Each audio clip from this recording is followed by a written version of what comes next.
आमची परीक्षा संपलेली आहे finally. Pass or fail, it doesn't matter. Exam is over.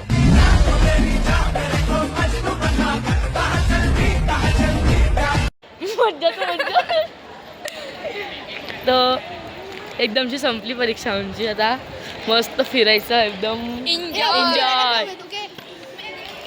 लास्टचा दिवस कॉलेजचा म्हणून माझ्या मैत्रिणी लोकांना टी शर्टवर नावं लिहित होते आणि मग मी घरी आली. लग्नाला जायचं होतं म्हणून लुक चेंज केला आणि मग तयारी कशी वाटते सांगा.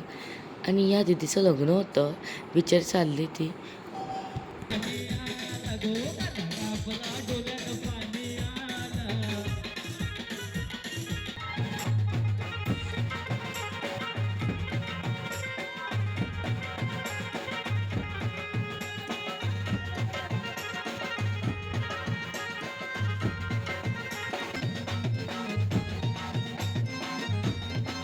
आम्हाला नाचायला 3 वाजलेले. मग घरी आले खूप थकलेले, झोपले. मग आपण असं भेटूया पुढच्या व्हिडिओत.